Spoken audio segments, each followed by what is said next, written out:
القلب يفرح إن رآك ويشرق والنور يرقص والحنايا تشفق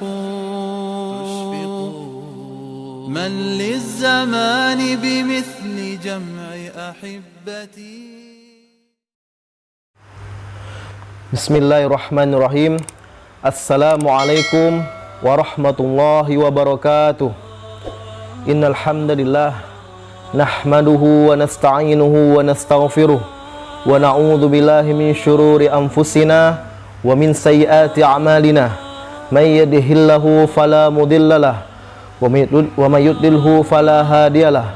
Asyhadu an la ilaha illallah wahdahu la syarikalah wa asyhadu anna Muhammadan abduhu wa rasuluhu. Allahumma shalli ala Muhammad wa ala ali Muhammad kama shallaita ala Ibrahim wa ala ali Ibrahim innaka Hamidum Majid. Ya ayyuhalladzina amanu taqullaha haqqa tuqatih wa la tamutunna illa wa antum muslimun. Ya ayyuhan nasu taqu rabbakumul ladzi khalaqakum min nafsin wahidah wa khalaqa minha zawjaha wa batha minhuma rijalan katsiran wa nisaa'a wattaqullaha alladzi tasaaluna bihi wal arham innallaha kana 'alaikum raqiba. Ya ayyuhalladzina amanu taqullaha wa qulu qawlan sadida yuslih lakum a'malakum wa yaghfir lakum dhunubakum wa may yuti'illaha wa rasulahu faqad faza fawzan 'azima. Amma ba'd.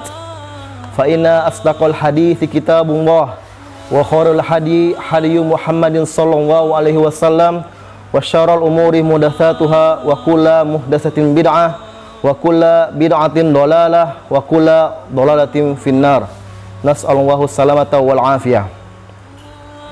Alhamdulillahirabbil alamin. Segala puji bagi Allah Subhanahu wa taala yang telah mempertemukan kita pada kajian ilmiah Ibnu Qayyim.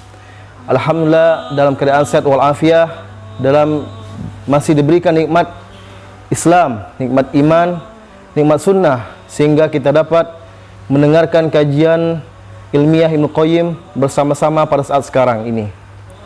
Dan tidak lupa pula salawat berkaitan salam, tak lupa kita curahkan, kita hadiahkan kepada Nabi kita Muhammad sallallahu alaihi wasallam.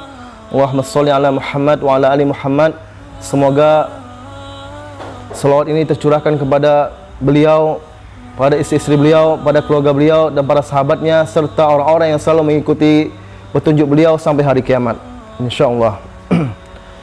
Baik, pada kesempatan kali ini ana Ridwan sebagai pembina Ibnu Qayyim akan menyampaikan materi ilmiah Ibnu Qayyim masalah hadis. Hadis ini ana ambil dari kitab Mudzakarul Hadis karya Imam Fauzi Jaiz. Pada hadis kali ini, yakni hadis tentang al-isyra'u fil khairat, bersegera dalam mengerjakan kebaikan atau bersegera dalam kebaikan. Al-isyra'u fil khairat. Aqulu hadzal hadis an Abi Malik Al-Harits ibn Asim Al-Asy'ari radhiyallahu anhu qol. Dari Abu Malik Al-Harits bin Asim Al-Asy'ari, semoga Allah meridhoinya, telah berkata, qala Rasulullah sallallahu alaihi wasallam, at-tahuru syatrul iman walhamdulillahi tamla'ul mizan. Telah berkata Rasulullah SAW dalam hadis ini, at-tahuru syatrul iman, kesucian itu setengah dari iman. Walhamdulillah tamla'ul mizan, dan ucapan zikir alhamdulillah itu akan memenuhi timbangan fil akhirah. Wa subhanallahi walhamdulillah tamla'ani au tamla'u bainas samai wal ard. Maka ucapan subhanallah dan alhamdulillah keduanya akan memenuhi berat antara bumi dan langit. Was-salatu nur, dan salat itu adalah cahaya. Was-sadaqatu burhan, dan sedekah itu akan menjadi petunjuk. Was-sabru ad-diya, sabru diyaun, dan sabar itu akan menjadi cahaya atau sinar. Wal Qur'anu hujjatun laka aw alaik, dan Al-Qur'an itu akan menjadi hujjah bagimu atau atasmu. Kullun nas yaghdu faba'iun nafsah, setiap manusia itu akan menjadi penjual bagi dirinya. Famu'tikuha aw mubikuha, maka apakah dia akan menembusnya atau akan menghancurkannya. Taib. Hadis ini rawahu Muslim. Taib. Hadzal hadis haditsun azim fihi qawaiduddin asilah. Hadis ini adalah hadis yang sangat agung. Di dalamnya terdapat pondasi yang sangat mendasar terhadap agama kita. Nah, afkarul hadis, apa pokok pikiran dari hadis ini?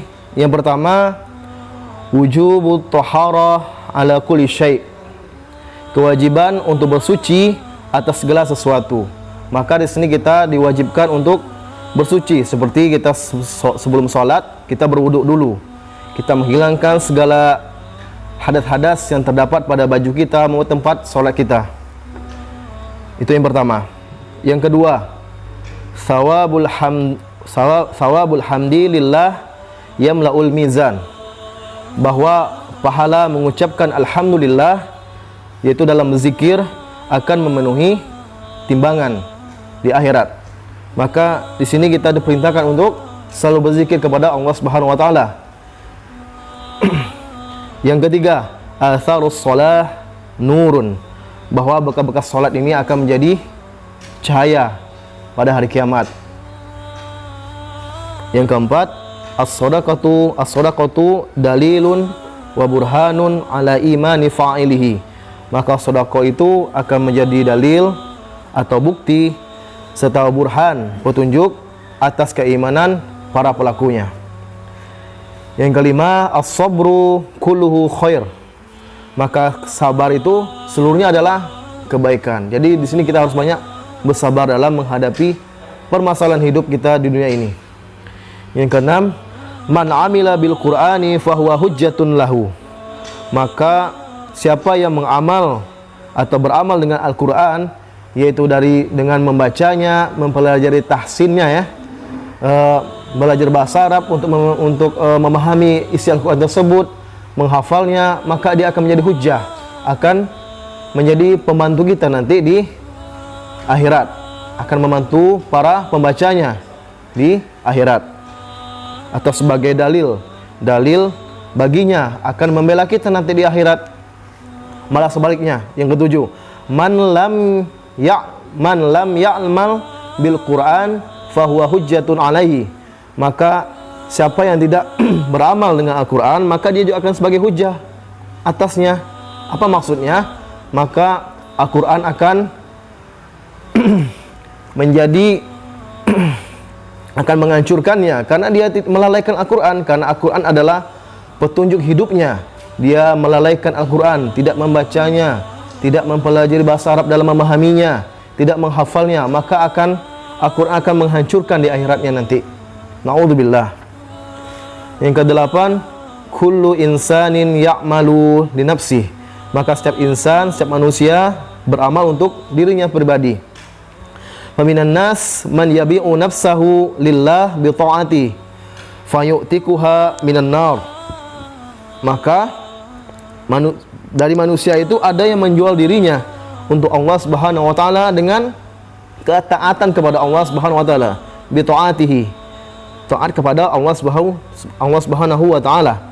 Dan ada juga yang fayu'tikuha minan nar, ada juga yang menembus Al-Quran dirinya dengan api neraka. Maksudnya mereka melalaikan, tidak melakukan amal soleh, tidak sesuai dengan amal soleh, tidak sesuai dengan sunnah yang diajarkan oleh Rasulullah, maka dia akan menembusnya dengan api neraka. Na'udzubillah.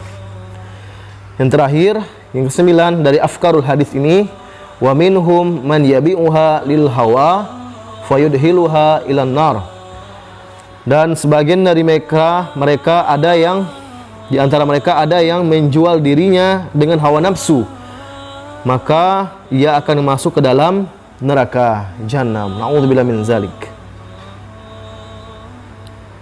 Baik, ma yu'khadhu minal hadis. Ma nu'khadhu minal hadis, apa yang kita dapat ambil dari hadis ini? Yang pertama, yajibu 'alal mu'mini ayyahtamma bitaharati zahir wal batin. Wajib atas setiap orang mukmin untuk selalu memelihara kesucian, baik kesucian yang zahir maupun batin. Yang kedua, al-amalu yuzanu fi yaumil qiyamah bimizan, bahwa amal soleh itu akan yuzanu, akan memberatkan fi yaumil qiyamah, pada hari kiamat, dengan timbangan. Jadi amal soleh itu akan memberatkan timbangan kita nanti di akhirat, insyaallah. Semoga kita amal ibadah kita selalu continue, selalu kita lakukan walaupun sedikit. Allah menyukai amal-amal yang kita perbuat sedikit tapi continue terus, insyaallah akan menjadi timbangan berat nanti di akhir kiamat. Kita perhatikan lagi amal-amal ibadah kita, apakah ia sesuai dengan sunnah yang diajarkan oleh Rasulullah SAW ataupun tidak. Maka kita harus terlepas dari perbuatan-perbuatan bid'ah. Semoga agar kita tidak tergolong orang-orang yang pelaku bid'ah. Semoga kita tergolong orang-orang yang mendapatkan telaga yang Rasulullah SAW, meminum air dari telaga yang Rasulullah SAW, telaga Al-Kautsar.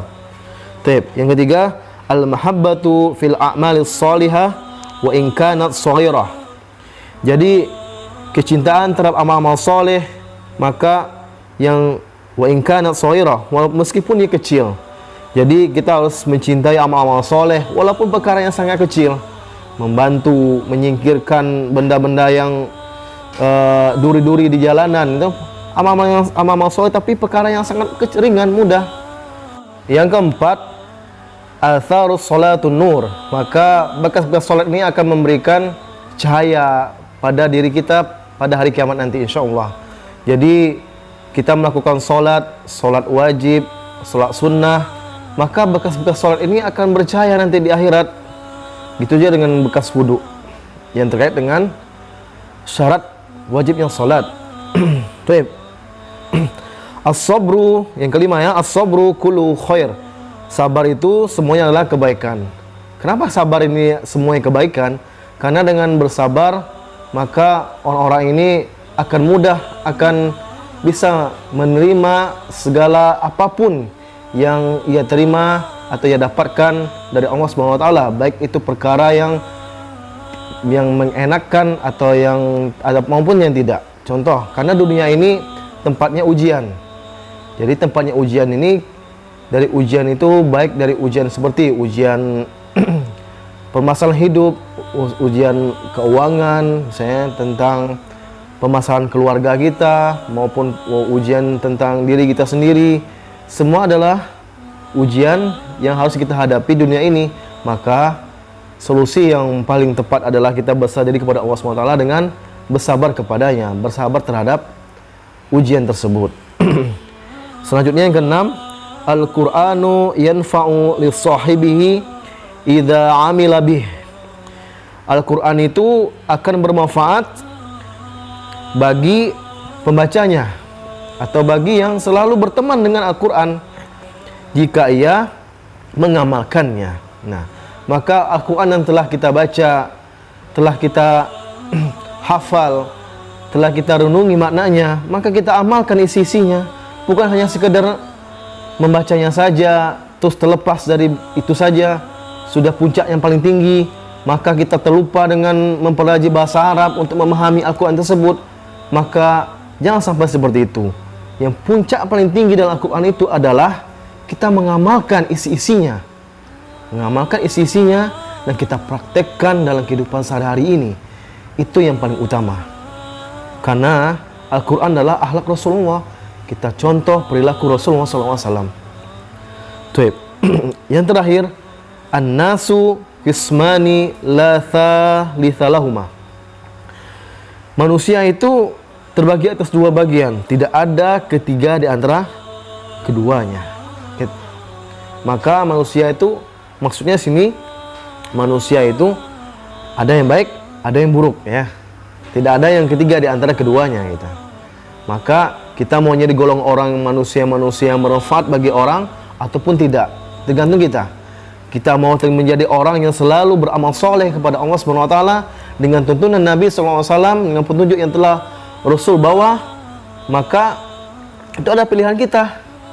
Karena kalau kita selalu beramal soleh dengan petunjuk Nabi, insya Allah ganjarannya adalah surga. Maka dari itu, perbekallah diri kita dalam menghadapi segala permasalahan hidup, menghadapi kematian, akhirat.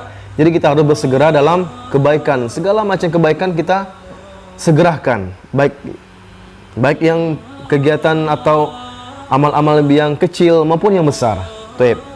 Itu yang dapat Ustaz sampaikan dalam permasalahan hadis kita pada hari ini, al-isra'u fil khairat, bersegera dalam kebaikan. Mudah-mudahan kita dapat banyak mendapat faedah atau manfaat dari hadis ini atau pesan-pesan ini. Semoga kita amalkan bersama-sama insyaallah. Terima kasih banyak, jazakumullahu khairan atas sahabat Ibnu Qayyim yang telah menonton channel kami pada kajian ilmiah Ibnu Qayyim. Mudah-mudahan channel ini selalu kita tambah lagi dengan ilmu-ilmu, wawasan-wawasan Islam maupun tentang perkara-perkara dunia yang sangat membantu kita dalam permasalahan yang ada yang kita hadapi di hidup ini. Contoh permasalahan terhadap pendidikan maupun wirausaha, insyaallah akan kita tampilkan pada channel ini. Barakallahu fikum. Kita tutup dengan doa kafaratul majlis. Subhanakallahumma wa bihamdika asyhadu an la ilaha illa anta astaghfiruka wa atubu ilaik. Wassalamualaikum warahmatullahi wabarakatuh.